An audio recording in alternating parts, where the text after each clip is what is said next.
뱀의 다리.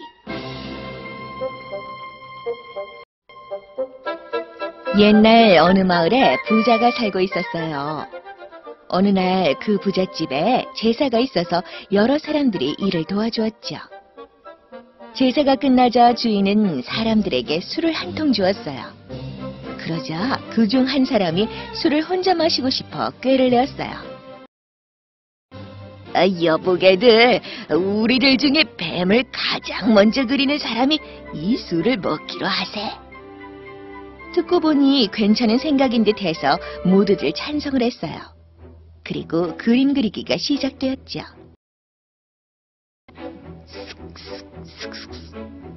잠시 후 한 사람이 종이를 들어보이며 말했어요. 여보게들, 내가 가장 먼저 뱀을 그렸네. 그러니 이 술은 내가 마시겠네. 그때 꾀를 낸 사람이 여러 사람 앞으로 나서며 말했어요. 잠깐 멈추시오. 당신은 뱀밖에 못 그렸지만 나는 벌써 뱀의 다리까지 그렸어. 그 술은 내가 마셔야 되니 만지지 마시오. 그러나 모두 그의 그림을 보고 비웃었어요. 아니, 뱀의 생김새도 모르는 당신은 아예 맛을 볼 자격도 없는 사람이요. 뱀의 다리를 그린 사람은 후회했지만 소용이 없었답니다.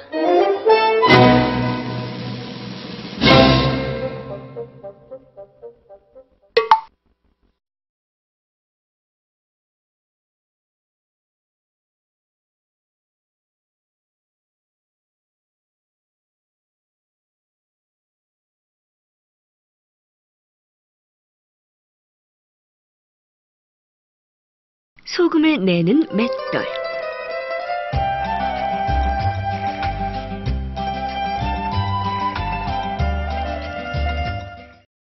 옛날 옛적 어느 마을에 가난한 농사꾼이 살았어요. 어느 추운 겨울날 음식거리를 구워 집으로 돌아오는 길에 담벼락에 쓰러져 있는 노인을 발견하게 되었지요. 부잣집에 하룻밤 잠을 청하려다 거절당한 채 말이에요. 얼른 노인을 들쳐업고 집으로 돌아와 지극정성으로 노인을 간호했어요. 며칠이 지나 노인은 정신을 차리게 되었어요. 그런데 노인은 깨어나자마자 두리번거리며 무언가를 찾았어요. 그건 다름 아닌 맷돌이었지요.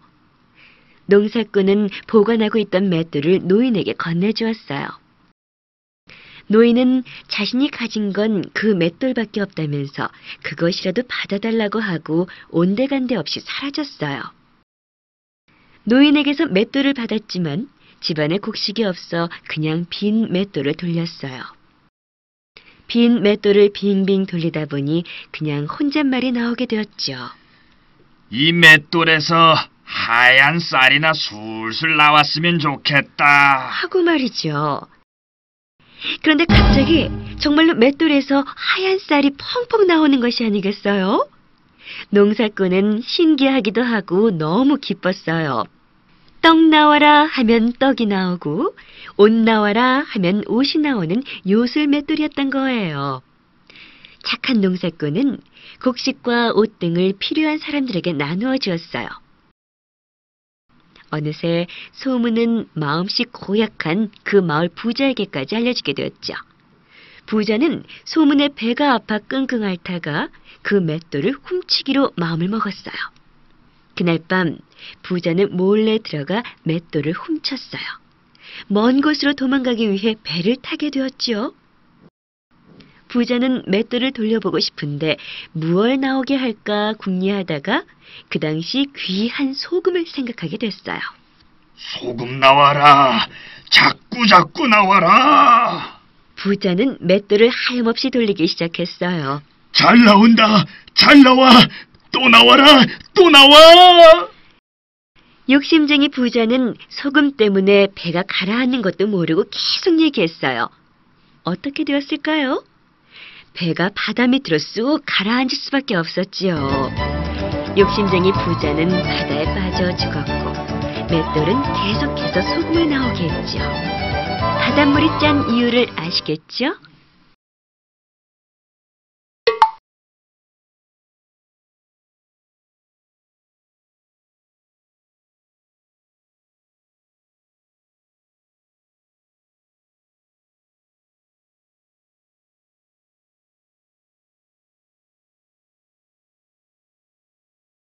황금알을 낳은 거위.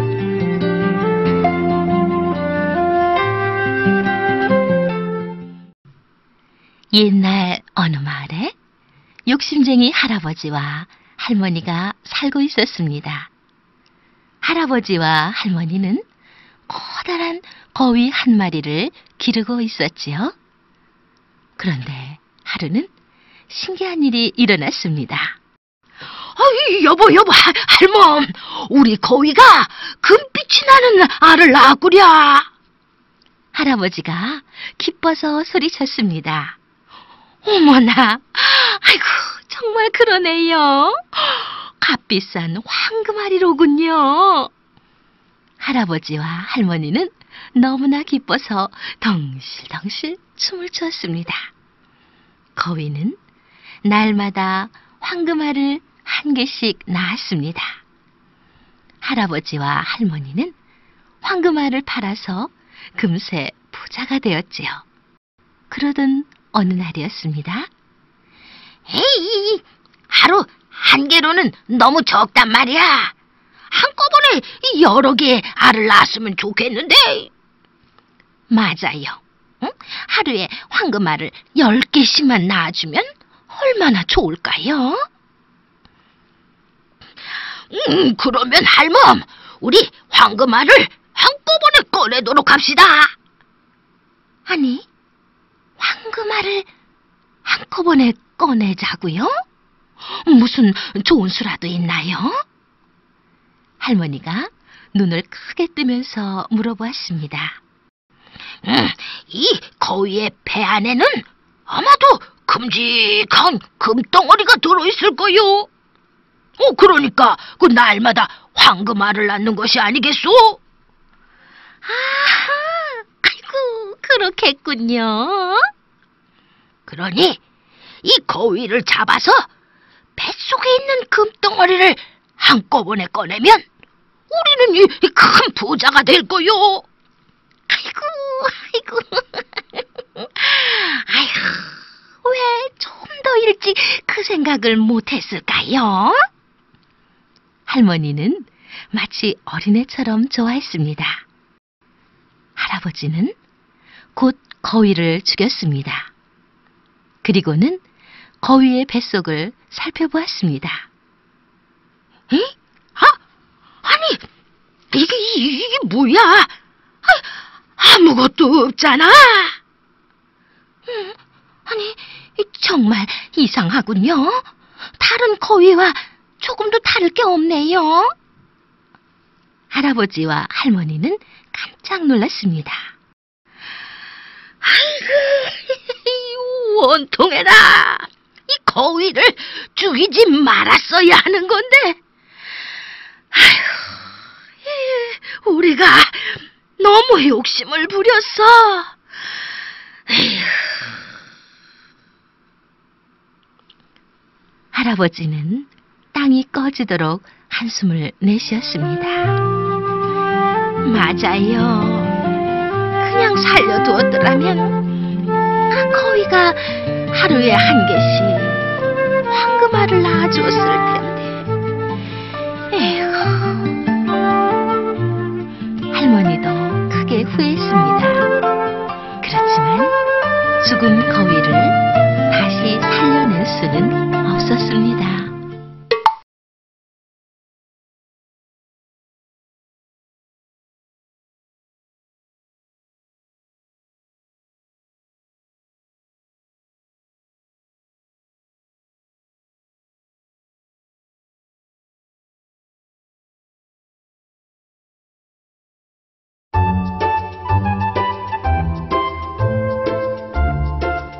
개가 다리를 들고 쉬하는 이유.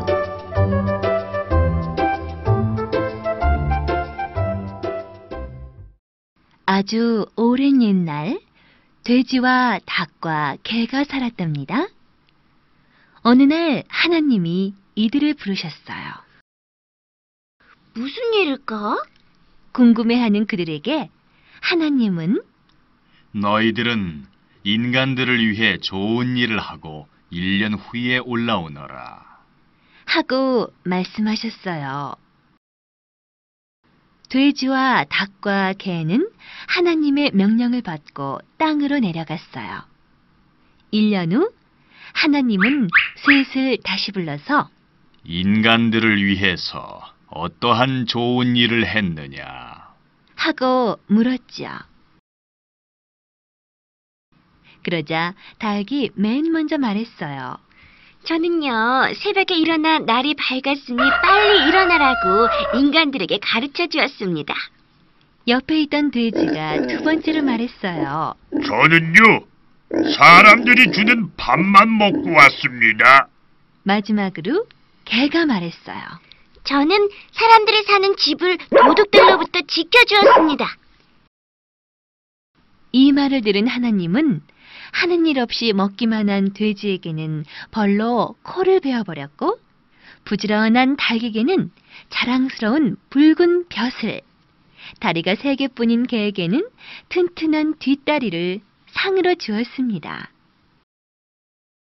개는 이때부터 상으로 받은 다리를 잘 간수하기 위해 뒷다리를 들고 쉬를 하게 되었답니다. 물론 다리의 수도 4개가 되었죠.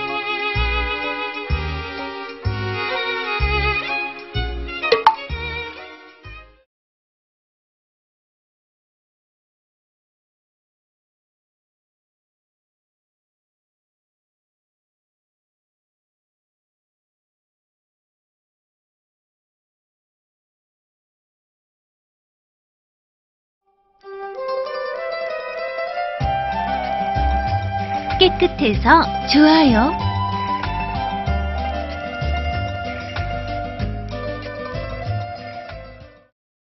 옛날 어느 시골 마을에 할아버지와 할머니가 살았어요. 그런데 할아버지는 이를 닦지 않는 버릇이 있었고 할머니는 손을 잘 닦지 않는 버릇이 있었어요. 임자손은 까마귀 손 같아요. 할아버지가 말하면 에휴, 영감의 이는 누런 금이에요. 할머니도 흉을 보았죠. 어느 날 할머니는 냇가로 빨래를 하러 갔어요. 싹싹싹, 쓱쓱쓱, 팡팡팡. 비비고 때리며 열심히 빨래를 하자 어느새 할머니 손이 깨끗해졌어요. 어머나, 아유, 내 손이 이렇게 하얗게 되니 참 예쁜걸. 아유, 곱기도 하지, 아유. 집에 있던 할아버지는 무심코 거울을 보고 웃다가 깜짝 놀랐어요. 아이고, 이 누런 일을 한 사람이 바로 나야? 아이고, 부끄러워라. 할아버지는 얼른 냄새나는 더러운 이를 깨끗이 닦았어요. 이제야 내가 사람 같구만. 아이고, 이만하면 됐지. 할머니가 빨래터에서 돌아오자 할아버지는 하얀 이를 드러내며 반갑게 말했어요. 임자, 어디 갔다 왔노? 그러자 할머니도 깨끗한 손을 흔들며 말했죠. 아유, 저요. 빨래 갔다 왔어요. 그때부터 할아버지와 할머니는 깨끗한 이와 깨끗한 손을 서로 자랑하며 두 분이 오래오래 행복하게 살았답니다.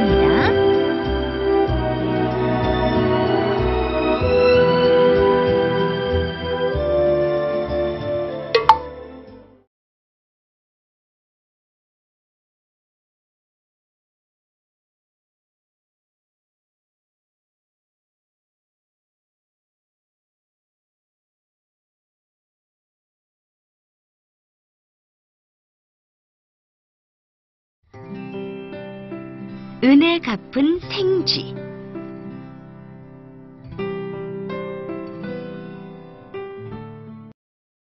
옛날에 마음씨 착한 농부가 있었습니다.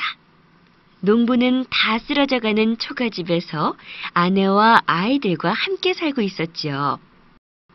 하루는 농부가 일을 나가다 보니까 살인문 앞에 태어난 지 얼마 안 되는 쥐 한 마리가 있었어요. 쥐는 바들바들 떨며 무언가를 열심히 찾고 있었습니다. 그놈 배가 고픈 게로구나. 마음씨 착한 농부는 밥알을 몇 개 가져다 쥐 앞에 놓았습니다. 쥐는 밥을 먹고 기운을 얻어 어디론가 가버렸지요. 그 뒤부터 쥐는 점심때만 되면 찾아와 밥을 얻어먹더니 어느새 투실투실 살찐 어미쥐가 되었습니다. 어느 날 비가 부슬부슬 내리는 날이었어요. 어디선가 쥐들이 떼를 지어 몰려왔습니다. 여보, 얘들아, 이것 좀 봐라. 농부가 아내와 아이들을 불렀습니다. 그러자 쥐들은 빙글빙글 뱅글뱅글 춤을 추며 살인문 밖으로 나갔습니다. 농부와 아내와 아이들도 쥐들을 쫓아 덩실덩실 춤을 추며 따라 나갔지요. 그랬더니 이게 웬일입니까? 오르르 벅싹! 집이 무너지는 소리가 들리더니 쥐떼들은 어디론가 쪼르르 사라져버렸어요. 농부가 구해주었던 쥐가 집이 무너질 것을 미리 알고 농부와 가족들을 집 밖으로 나오게 한 거지요. 이렇게 보잘것없는 쥐들도 은혜를 갚을 줄 알았답니다.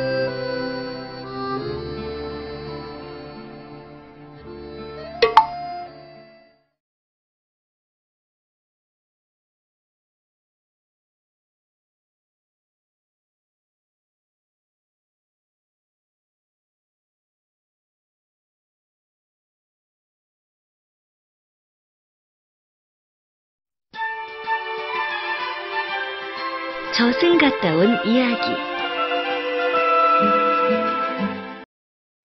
옛날 어느 아래 윗마을에 두 사람이 살았습니다. 윗마을에 사는 김서방은 부자지만 구두쇠였고 아랫마을에 사는 박서방은 없이 살아도 인정이 많고 마음이 넉넉한 사람이었습니다. 윗마을에 사는 구두쇠 김서방은 누가 삼태기를 얻으러 가면 삼태기 좀 만들어 쓰지 남의 것을 얻으러 다녀? 하고는 집 한 단을 휙 던져주었습니다. 집을 갖다가 삼태기를 만들려면 일은 어느 세월에 합니까? 둥금이나 멍석 같은 것을 얻으러 가도 집 한 단을 휙 던져주며 아, 좀 만들었어. 남의 것 얻으러 오지 말고. 이렇게 말했습니다. 아랫마을에 사는 박서방은 마을 사람들의 일들을 자기 일처럼 도와주고 먹을 것이 없는 사람에게는 남의 것을 구워서라도 먹게 하였습니다. 그런데 어느 날 윗마을 김서방이 갑자기 죽게 되었습니다. 염라대왕은 죽은 김서방에게 자네는 아직 이곳에 올 때가 되지 않았는데 어떻게 염라국에 왔나? 기왕에 왔으니 염라국 구경이나 하고 가거라. 하고 말했습니다. 그래서 김서방은 염라국 대신의 안내를 받아 염라국을 구경하게 되었지요. 염라국 대신은 김서방에게 이승에서처럼 저승에도 사람마다 다 창고가 있는 법이니 너의 창고를 구경하고 가거라. 하고 말했습니다. 그런데 이게 웬일입니까? 김서방의 창고에는 집단 한 단이 나동그라져 있을 뿐이었습니다. 아니, 이게 내 창고 맞습니까? 이승에서는 부자로 사는데 왜 볏집 한 단밖에 없습니까? 하고는 따졌습니다. 너는 이승에서는 부자로 살았어도 남 준 것이 집밖에 없다. 그러니 너는 이승에서 한 대로 네 창고엔 집밖에 없다. 이때 염라대왕의 은은하고 우렁찬 목소리가 염라국 하늘에 울려 퍼졌습니다. 아랫마을 박서방의 창고를 구경시켜주거라. 박서방의 창고를 본 김서방은 놀라지 않을 수 없었습니다. 왜냐고요? 이승에서는 그렇게 못 사는 박서방의 창고에는 금은 보화가 쌓여 있고 없는 것이 없이 창고가 가득했기 때문이지요.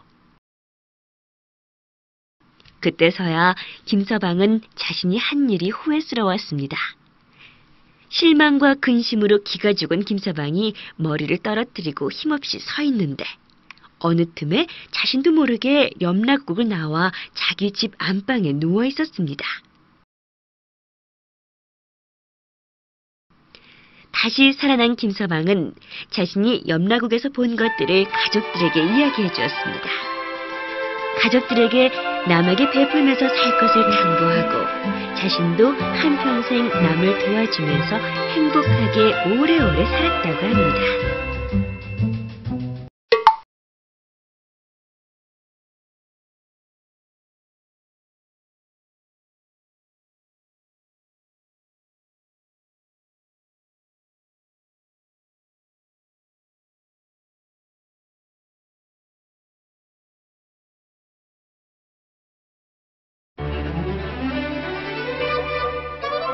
젊어지는 샘물.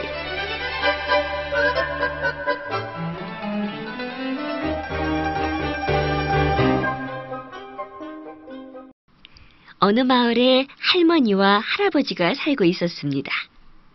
그들은 약초를 캐며 살아가는 터라 살림이 매우 어려웠습니다.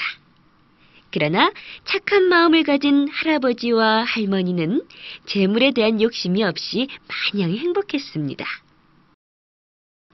어느 날 약초를 캐기 위해 깊은 산속으로 들어간 할아버지 귀에 새 울음소리가 들려왔습니다. 저런, 가엾기도 하지. 누가 이 깊은 산속까지 그물을 쳐놓았구나. 할아버지는 그물에 걸려 울고 있는 파랑새를 구해주었습니다.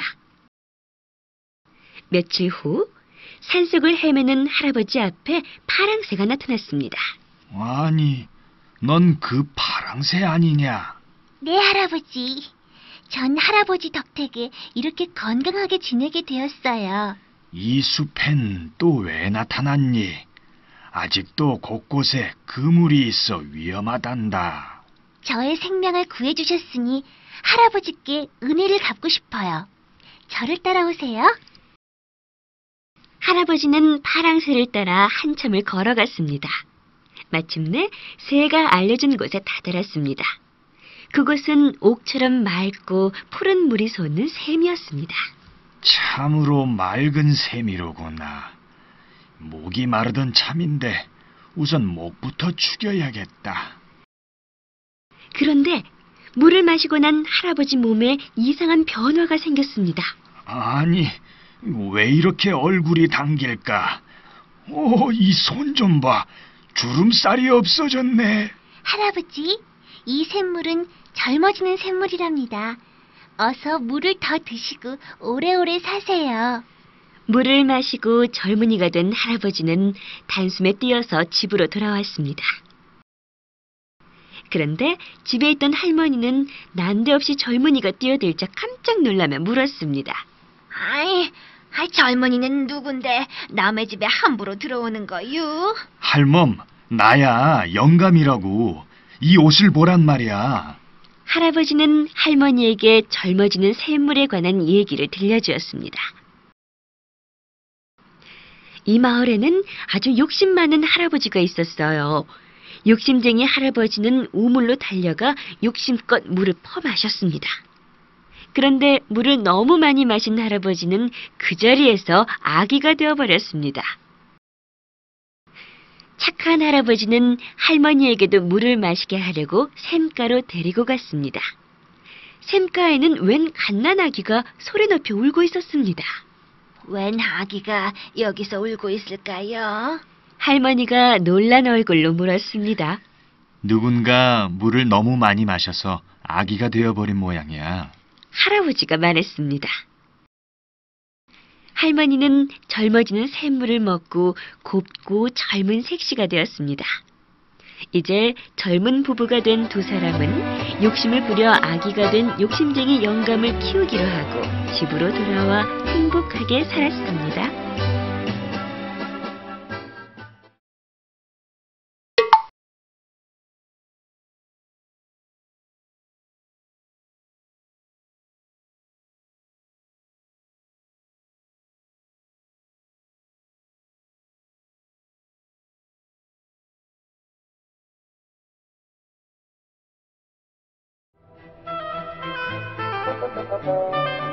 조기조기 조는 깔. 옛날 어느 산골에 바보 하나가 살았어요. 하루는 친구하고 나무를 하다가 잠깐 풀밭에 앉아서 쉬고 있는데 마침 하늘에서 솔개 한 마리가 뱅뱅 돌고 있었어요. 이것을 본 친구가 뱅뱅 도는구나. 하고 말하자 바보는 얼른 따라서 뱅뱅 도는구나. 하고 말했어요. 그것도 몇 번씩이나 뱅뱅 도는구나. 뱅뱅 도는구나. 하고 되풀이했죠. 그때 친구가 아래를 내려다보니 풀밭 사이로 꿩 한 마리가 살살 기어가고 있었어요. 그걸 본 친구는 또 살살 기는구나. 하고 말했어요. 바보는 또 살살 기는구나. 살살 기는구나. 하고 몇 번이고 흉내내어 연습을 했어요. 이번에는 친구가 나뭇가지 위를 쳐다보니 다람쥐 한 마리가 쪼그리고 앉아서 두 눈알을 뱅글뱅글 돌리고 있었어요. 친구는 또 조기 조눈깔. 하고 말했어요. 바보는 좀 긴 말이긴 했지만 그 재미있는 말을 잊어버리지 않으려고 여러 번 되풀이해서 연습을 했죠. 조기 조눈깔. 조기 조눈깔. 이윽고 해가 저물어 바보와 친구는 나무찜을 쥐고 각자 집으로 돌아갔어요. 저녁을 먹고 잠자리에 누운 바보는 오늘 배운 3가지 말을 잊어버리지 않으려고 아주 큰 목소리로 외쳤어요. 뱅뱅 도는구나. 그런데 마침 그때 바보네 집 앞마당을 뱅뱅 돌며 훔쳐갈 것을 찾고 있던 도둑이 그 소리를 듣게 됐어요. 아니, 방문도 안 열어보고 내가 뱅뱅 돌고 있는 걸 어떻게 알았지? 도둑은 겁이 덜컥 났지만 용기를 내어 바보가 있는 방 쪽으로 살금살금 기어갔어요. 그때 바보의 목소리가 다시 들렸어요. 살살 기는구나. 도둑은 그만 깜짝 놀랐어요. 어이쿠, 정말 대단한 사람이군. 밖을 내다보지도 않고 내가 살살 기어가는 걸 알아맞히다니. 도둑은 겁이 나기도 했지만 너무나 궁금해졌어요. 그래서 사그머니 방문 창호지에 손가락으로 구멍을 뚫고 눈을 바짝 갖다 댔어요. 그러자 이번에는 바보가 이렇게 외쳤어요. 조기 조눈깔. 도둑은 너무 놀란 나머지 마루 밑으로 떼구르르 굴러떨어지고 말았죠. 도둑은 그 길로 도망을 갔고 바보 덕분에 도둑을 면하게 됐죠.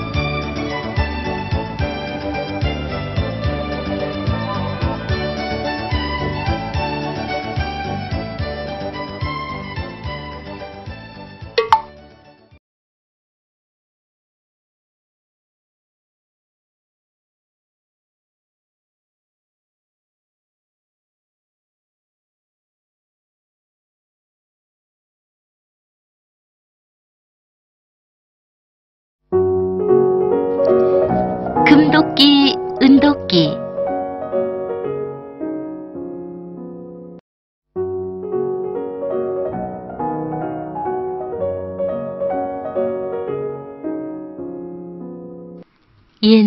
옛날에 깊은 산골에 마음씨 착한 나무꾼이 홀어머니를 모시고 가난하게 살고 있었어요. 어느 날 연못가에서 나무를 하다가 그만 도끼를 붕덩 빠뜨리고 말았어요. 이거 큰일 났구나. 하나밖에 없는 도끼인데 연못이 깊어 들어갈 수도 없고 참 이제 나무도 할 수 없으니 이거 어쩌지? 나무꾼은 편찮으신 어머니를 생각하며 힘이 쭉 빠져 털썩 주저앉고 말았어요. 그때 갑자기 연못 물이 흔들리더니 하얀 수염이 긴 신령님이 금도끼를 안고 나타났어요. 나무꾼아, 이것이 내 것이냐? 아니옵니다.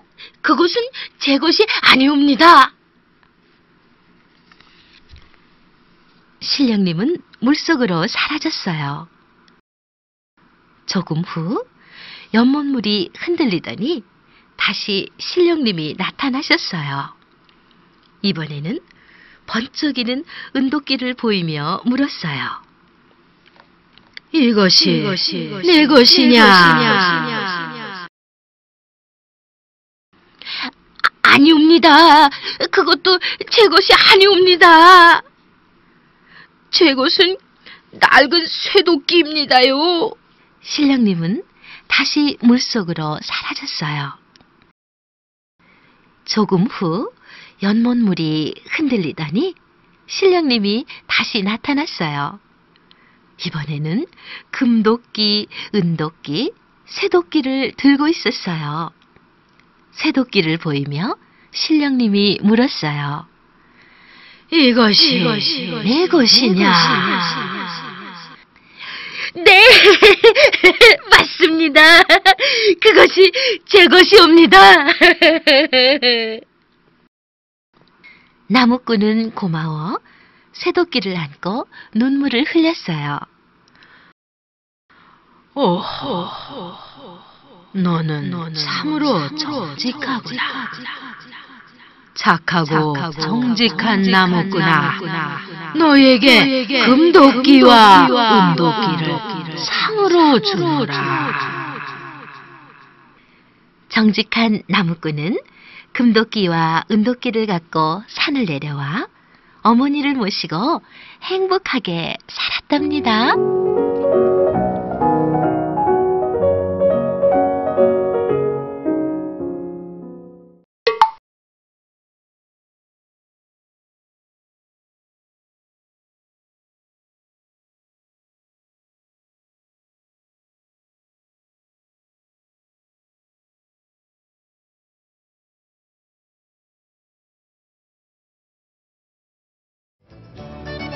의 좋은 형제.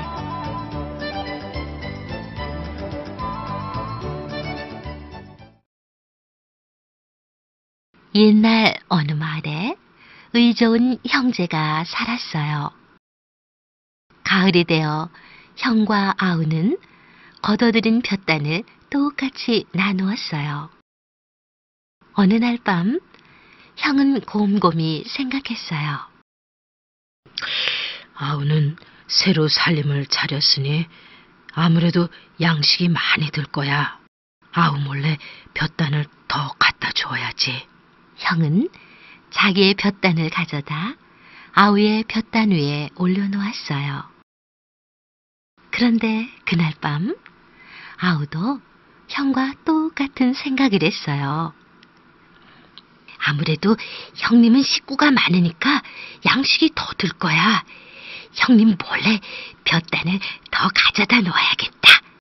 아우도 자기 볕단을 형의 볕단 위에 쌓아두었어요. 이튿날 아침 형과 아우가 일어나 보니 자기 볕단이 그대로인 걸 알았어요. 이상하다.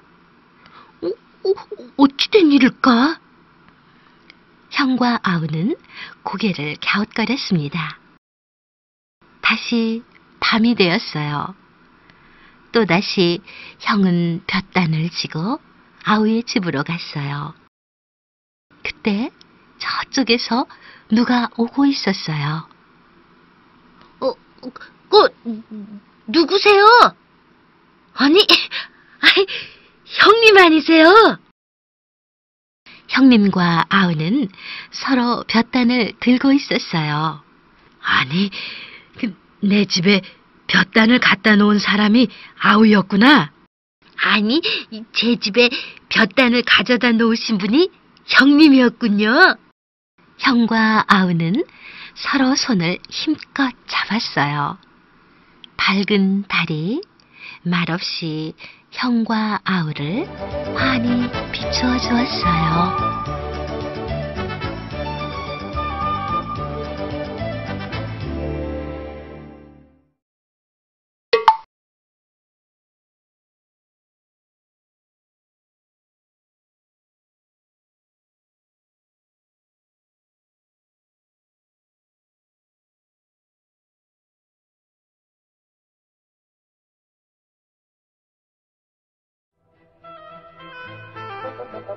진짜 보물.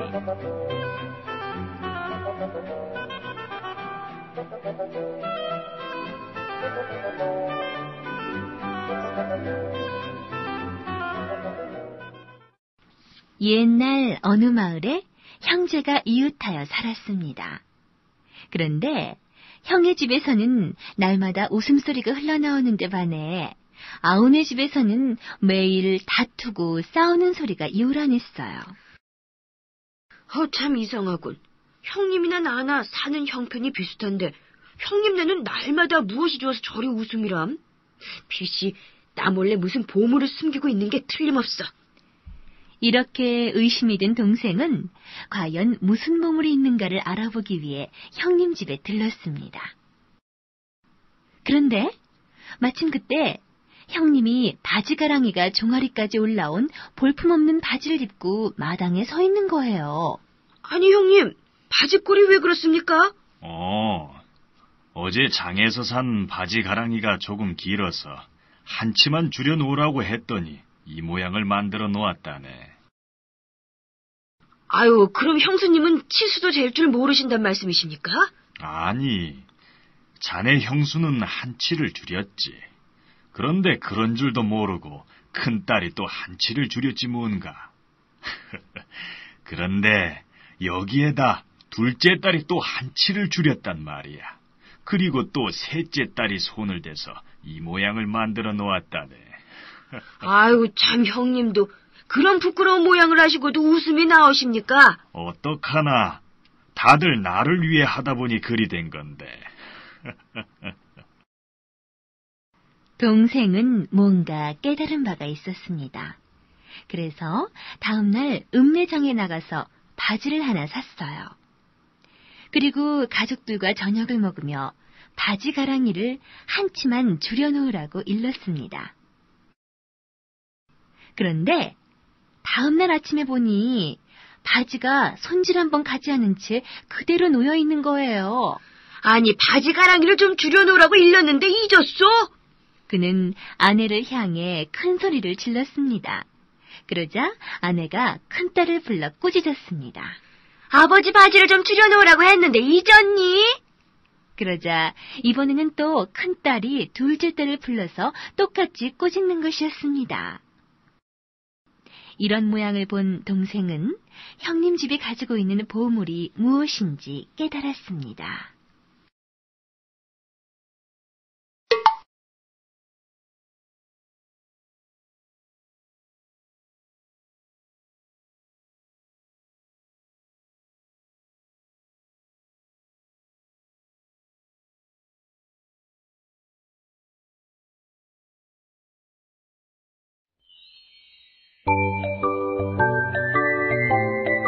코주부 왕눈이와 당나귀.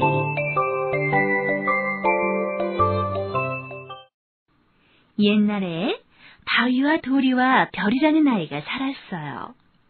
바위는 코가 아주 컸어요. 아이들은 바위를 코주부라고 놀렸죠. 바위는 코주부래요, 코주부래요, 코주부래요. 어느 날 밤 옆집에서 불이 났어요.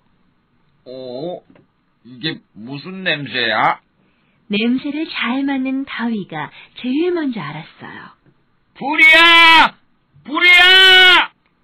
동네 사람들이 뛰어나와 불을 껐어요. 그 뒤로 아이들은 바위와 사이좋게 지냈어요. 도리는 눈이 아주 컸어요. 아이들은 도리를 왕눈이라고 놀렸죠. 개구리 개구리, 개구리 왕눈이, 개구리 왕눈이. 어느 날 저녁, 늑대가 마을에 나타났어요. 뭐든지 잘 보는 도리가 제일 먼저 알았죠. 늑대야! 늑대! 아이들은 재빨리 집으로 달아났어요. 그 뒤로 아이들은 도리와 사이좋게 지냈어요. 별이는 귀가 아주 컸어요.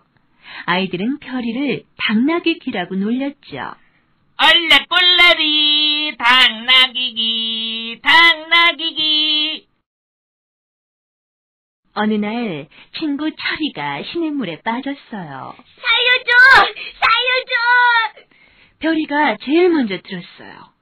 철이가 빠졌어요! 모두들 나와보세요! 동네 어른들이 물에 빠진 철이를 구했어요. 그 뒤로 아이들은 바위랑 돌이랑 별이랑 사이좋게 지냈답니다.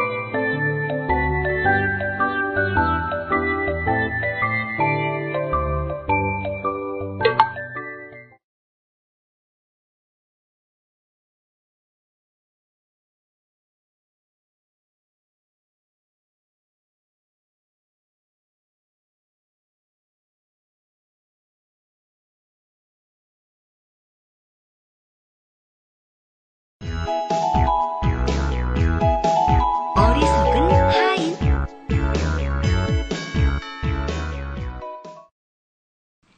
주인이 멀리 여행을 떠나면서 하인에게 타일렀어요. 얘 돌쇠야. 내가 여행 가고 없는 사이에 도둑이 들어올지도 모르니까 문을 잘 지켜라. 예, 나리. 걱정 마세요. 잠시도 문에서 눈을 떼지 않겠습니다요. 돌쇠의 말에 주인은 안심하고 여행을 떠났어요. 돌쇠는 하루 종일 문 앞에 앉아서 문을 지켰어요. 아이고 돌쇠, 건너 마을에 최진사 댁에서 잔치가 한창인데 왜 이러고 있어? 맛있는 음식이 얼마나 많은데. 그때 또리 엄마가 찾아와서 돌쇠에게 말했어요. 그래요?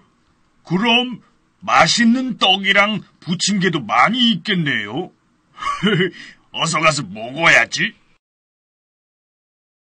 마침 뱃속에서 꼬르륵 소리가 나던 참이라 돌쇠는 벌써부터 군침이 돌았어요.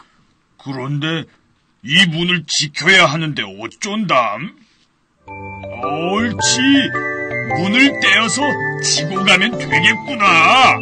돌쇠는 문만 홀랑 떼어서 어깨에 쥐고 잔치집으로 신이 나서 갔답니다.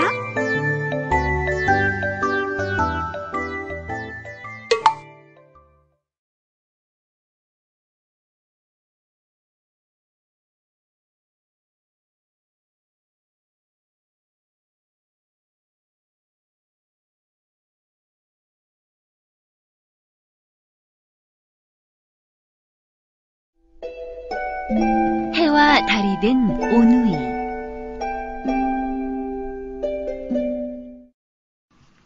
어느 깊은 산골에 오누이와 어머니가 살고 있었어요. 하루는 부잣집으로 일을 가신 어머니가 집에 돌아오는 길에 그만 호랑이를 만나 죽고 말았어요. 이유도 모른 채 오누이는 어머니가 오기만을 기다리고 있었어요. 날이 저물자 밖에서 소리가 들렸어요. 얘들아, 엄마다. 빨리 문 열어라. 간교한 호랑이가 어머니 흉내를 낸 것이죠. 오누이는 의심스러웠지만 그만 문을 열어주고 말았어요. 문을 열자마자 호랑이는 날카로운 이빨을 내밀며 오누이에게 달려들었어요. 오누이는 재빨리 뒷마당 나무 위로 올라갔어요.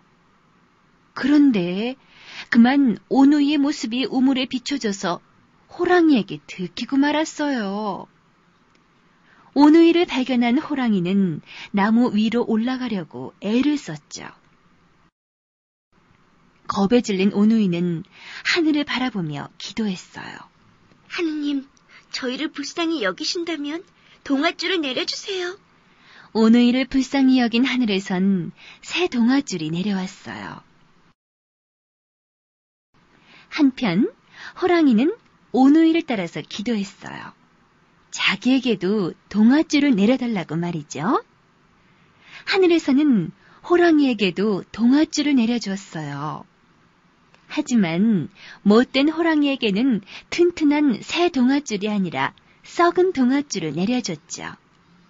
당연히 호랑이는 떨어져 죽게 됐죠. 하늘나라로 올라간 오누이는 어떻게 됐을까요? 오빠는 달이 됐고 밤은 해가 됐답니다.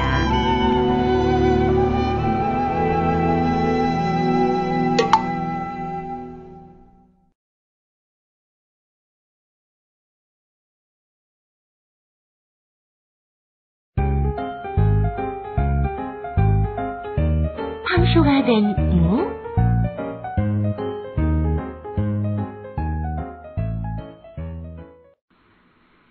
옛날 어느 마을에 마음씨 착하고 부지런한 농부가 살고 있었습니다.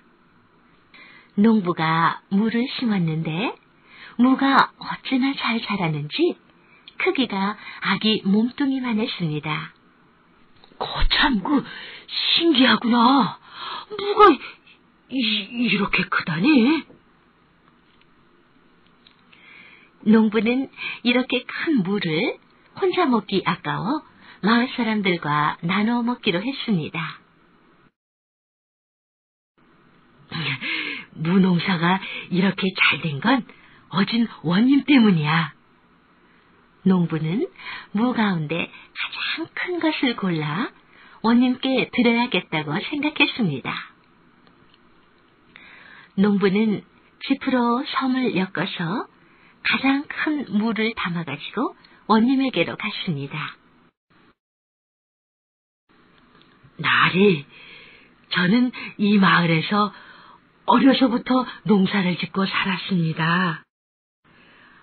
그러나 올해처럼 이렇게 크고 좋은 무를 수확하기는 처음입니다.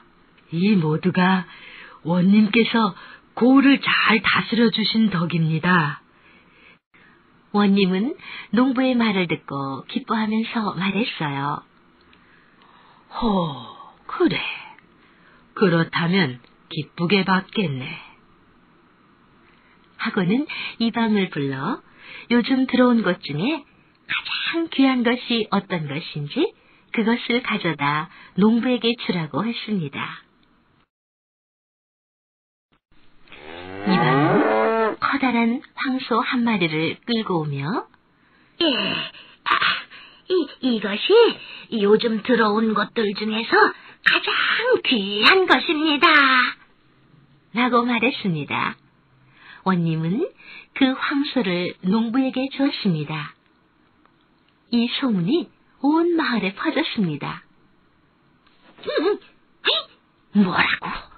아니, 무 하나를 바치고 커다란 황소 한 마리를 받았다고? 그럼 이 황소 한 마리를 바치면 땅 몇십 마지기를 받을지도 몰라. 마을에서 욕심이 많기로 유명한 김첨지는 이런 생각을 했습니다.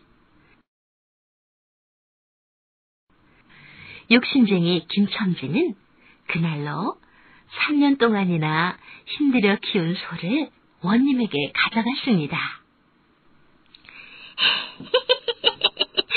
원님, 저는 수십 년 동안 소를 길러왔지만 이렇게 잘 자란 소는 처음입니다. 이것은 아마도 원님의 덕택이라고 생각하고 소를 드리려고 왔습니다. 원님은 이 말을 듣고 김첨지의 마음씨가 기특하다고 칭찬한 다음 이방을 불렀습니다. 요즘 들어온 것 중에 가장 귀한 물건이 무엇이냐? 하고 물었습니다. 어제 들어온 큰 무가 있습니다. 큰 무라고? 그게 좋겠구나. 김첨지는 큰 무라는 말에 정신이 아찔했습니다. 그 무를 김첨지에게 주어라. 원님은 농부에게서 받은 큰 무를 김첨지에게 주라고 했습니다. 김첨지는 이 말을 듣고 속이 무척 쓰렸지만 어쩔 수가 없었습니다. 마음씨 착한 농부는 무를 주고 황소를 받았지만 욕심쟁이 김첨지는 황소를 주고 큰 무를 가져오게 되었습니다.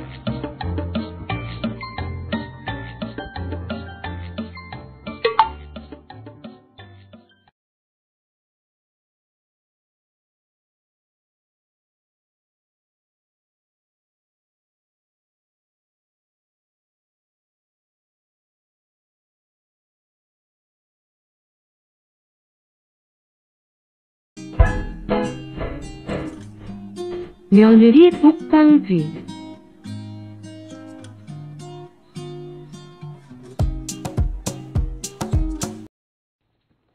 옛날 어느 고을에 방귀 잘 뀌는 처녀가 있었어요.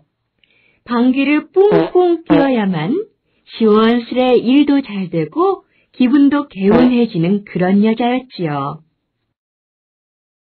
그러나 그녀는 건너 마을 이천봉 집으로 시집을 간 후 살림은 잘했지만 방귀를 마음대로 낄 수 없는 탓에 늘 마음이 무거웠고 갈수록 안색도 나빠졌어요.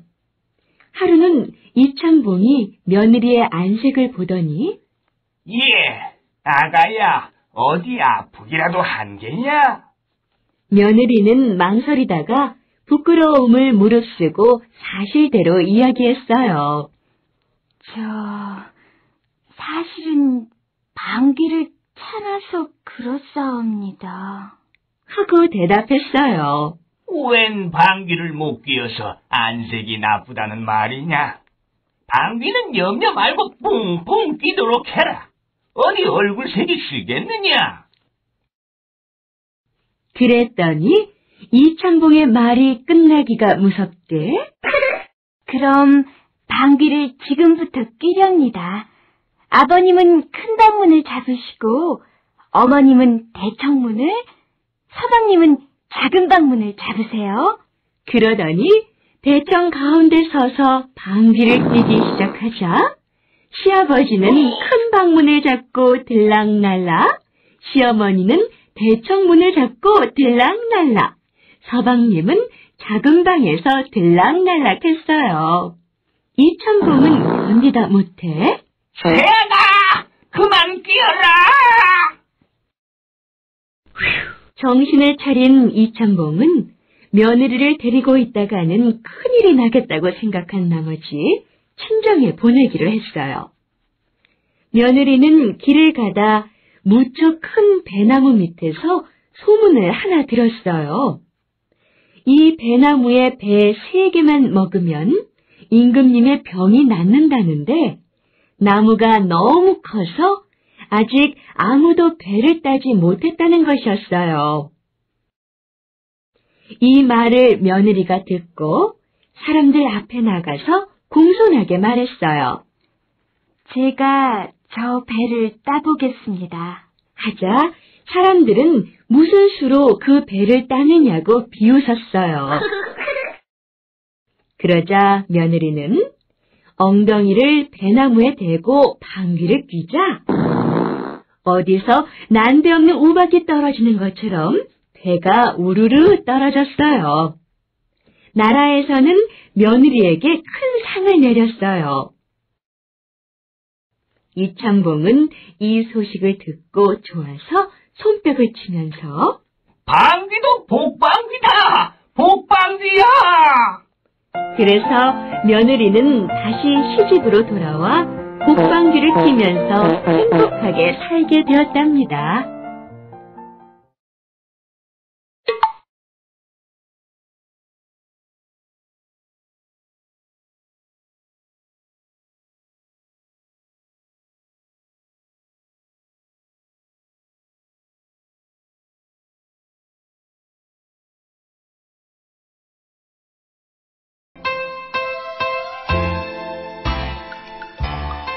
얄미운 토끼.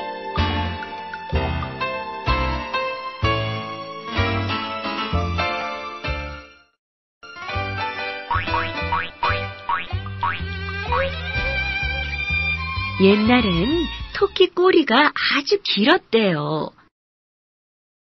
토끼는 긴 꼬리를 끌고 밖으로 나갔어요.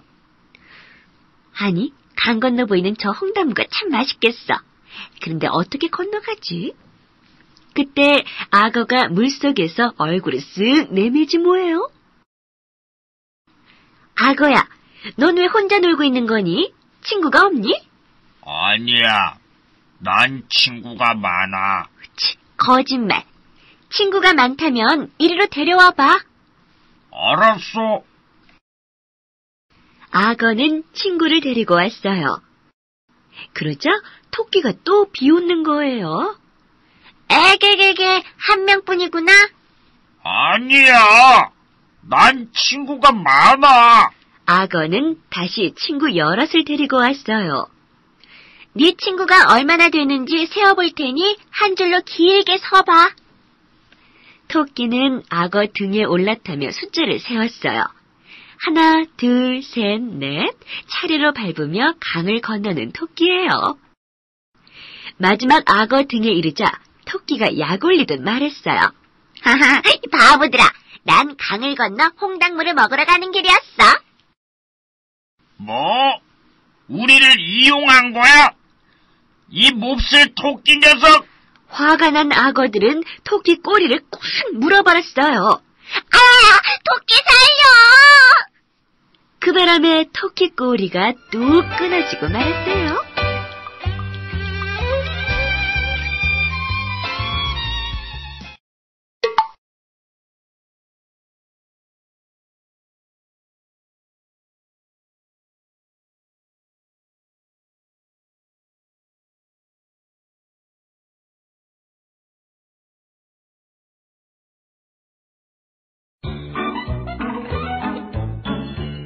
말 안 듣는 청개구리.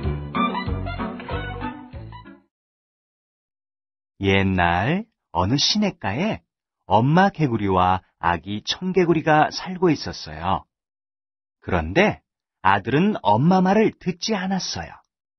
언제나 제 마음대로 했어요. 아가야, 들에 가서 놀아라. 라고 하면 싫어. 나는 산에 가서 놀 테야. 이쪽으로 가거라. 싫어. 나는 저쪽으로 갈 테야. 아들 청개구리는 일부러 반대로만 해서 엄마 개구리의 애를 태웠어요. 하루는 공부를 하였어요. 아들아, 개굴 개굴 하면서 울어라. 그러자 아들 청개구리는 크게 울었어요. 굴게 굴게.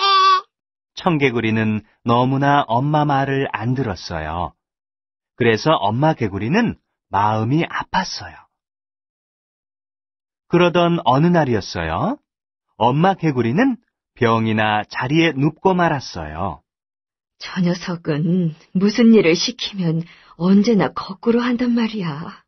그러니 엄마 개구리는 청개구리에게 눈물을 흘리며 부탁을 했어요. 얘야, 내가 죽으면 산에 묻지 말고 꼭 시냇가에 묻어야 한다. 시냇가에 묻어라 하면 거꾸로 산에 묻을 줄 알고 그렇게 말한 것이지요. 그런데 청개구리는 엄마가 돌아가시자 개굴 개굴. 나는 왜 엄마 말을 안 들어줄까? 하며 슬프게 울었어요. 너무나 후회스러웠지요. 그래서 청개구리는 엄마의 마지막 소원인 만큼 꼭 지켜드려야지. 하며 엄마를 시냇가에 묻었어요. 그런데 그날따라 하늘도 슬펐던지 비가 많이 내렸어요. 큰일 났다. 개굴 개굴. 큰일 났다. 개굴 개굴. 우리 엄마 무덤이 떠내려가겠네. 어쩌면 좋아. 그때부터 청개구리는 비가 내리면 울었어요. 시냇가에 엄마 무덤이 떠내려갈까 걱정하며 한없이 우는 것이랍니다.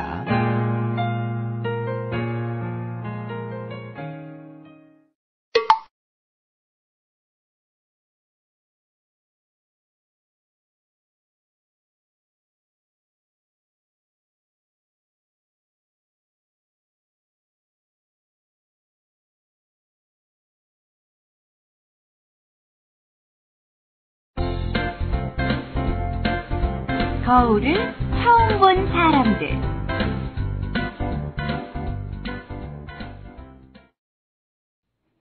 어느 시골에 사는 한 농부가 생전 처음 서울나들이를 하게 되었어요. 부인은 남편에게 무엇을 사다 달라고 할까 한참을 생각하다가 여보, 서울에 가면 참빗 하나만 사다 주세요. 라고 말했어요. 하지만 농부는 참빗이 어떤 물건인지 몰랐어요. 참빗이 어떻게 생긴 건데? 부인은 하늘에 떠있는 초승달을 가리키며 말했어요. 참빗은 저 달처럼 생겼어요. 농부는 달을 쳐다보고 그제야 고개를 끄덕이며 서울로 향했어요. 서울에 도착하자 농부는 이것저것 볼일을 보면서 며칠을 보냈어요. 모든 일이 다 끝나고 집으로 돌아가야겠다고 생각한 농부는 부인이 무엇을 사다 달라고 부탁했던 날이 생각났어요. 이름이 뭐라 그랬더라? 맞아, 달처럼 생긴 거라고 했지. 농부는 중얼거리며 하늘을 쳐다보았어요. 그러나 하늘에는 그동안 시간이 많이 지나 초승달이 둥그런 보름달로 변해 있었죠. 이보시오, 여자들이 쓰는 둥근 것 있어? 저 보름달처럼 생긴 둥근 것을 주시오. 아, 예? 여자들이 쓰는 둥근 거? 아, 거울 말인가요? 여기 있어요. 농부는 부인이 기뻐할 생각을 하며 집으로 돌아와서는 둥근 거울을 부인에게 내밀었어요. 자, 여기 당신 선물이요. 부인이 기뻐하며 거울을 보는 순간 깜짝 놀라지 않을 수 없었어요. 아니, 이 여자가 누구야? 서울에 갔다 온다더니 세자가를 들었나 보구나. 아이고, 세상에 이럴 수가. 부인은 억울하고 분한 마음으로 울부짖기 시작했어요. 방에서 이 소리를 들은 시어머니가 뛰쳐나왔습니다. 왜 이렇게 소란이냐? 부인은 들고 있던 것을 얼른 시어머니에게 보여주었어요. 어머니, 이것 좀 보세요. 글쎄 서울에서 웬 여자를 데려왔어요. 시어머니가 며느리의 말을 듣고 거울을 받아보니 그곳에는 늙은 할머니가 있었어요. 이런, 젊은 여자가 아니라 늙은 할머니를 데려왔구나. 시어머니 역시 거울을 보고 놀랐어요. 농부는 안 되겠다 싶어 그 거울을 가지고 원님을 찾아갔어요. 원님도 거울을 들여다보더니 깜짝 놀랐어요. 아니, 점잖으신 원님이 새로 오셨군요. 그럼 이 마을을 잘 부탁합니다. 원님은 거울 속의 자기 모습에게 꾸벅 절을 했어요. 그리고 원님 자리에서 물러났답니다.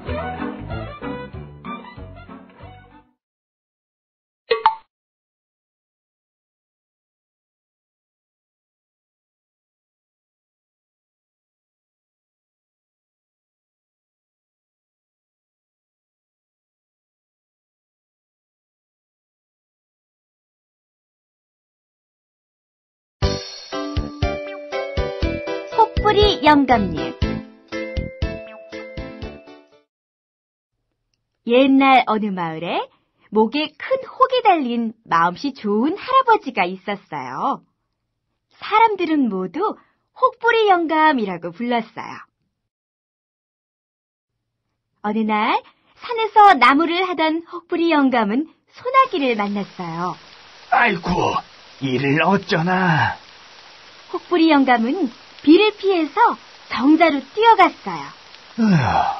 다행이다. 잠시 쉬어가야겠군. 혹부리 영감은 지게를 벗고 비가 그치길 기다렸어요. 비가 그치길 기다리다 혹부리 영감은 잠이 들고 말았어요. 이것 큰일이군. 너무 늦어 집에 갈 수 없겠는걸. 혹부리 영감은 무섭기도 하여 잠이 오지를 않았어요. 그래, 노래나 불러보자. 그럼 무서운 생각이 사라질 거야. 개지나 칭칭 나네, 개지나 칭칭 나네. 흥얼흥얼 혹부리 영감은 흥에 겨워 노래를 계속했어요. 그때 밖에서 무슨 소리가 나는 거예요. 혹부리 영감이 깜짝 놀랐어요. 밖에는 혹부리 영감의 노래에 흥이 겨운 도깨비들이 모두 모여 있는 거예요. 그 중에서 제일 큰 도깨비 한 마리가 들어왔어요. 영감, 노래를 참 잘 부르십니다. 그 노래는 어디서 나오는 거지요? 혹부리 영감은 너무 무서워서 덜덜덜덜 떨렸지만 갑자기 좋은 생각이 떠올랐어요. 이 소리요. 이 혹에서 소리가 나지요. 그럼 그렇지. 영감, 그 혹을 우리에게 파시오. 도깨비들은 금은 보화를 혹부리 영감에게 주고 혹을 떼어갔어요. 혹부리 영감은 보기 흉했던 혹도 떼고 또 부자도 되었어요. 심술궂은 이웃집 혹부리 영감도 이 소식을 들었어요. 심술꾸러기 혹부리 영감도 바로 산으로 갔어요. 어둠이 깔리자 심술꾸러기 혹부리 영감이 노래를 부르기 시작했어요. 개지나 칭칭 나네, 개지나 칭칭 나네. 노래를 부르자 정말로 도깨비들이 몰려왔어요. 이봐! 너도 노래 주머니 팔러 온 거냐? 예, 바로 이 노래 주머니입니다. 심술꾸러기 혹부리 영감은 자신의 목에 있는 혹을 보여줬어요. 뭐라고? 노래 주머니라고? 우리가 또 속을 줄 알았느냐? 자, 이 노래 주머니도 가져가거라. 심술꾸러기 혹부리 영감은 욕심을 부렸다가 남의 혹까지 붙인 채 눈물을 흘리며 돌아와야 했답니다.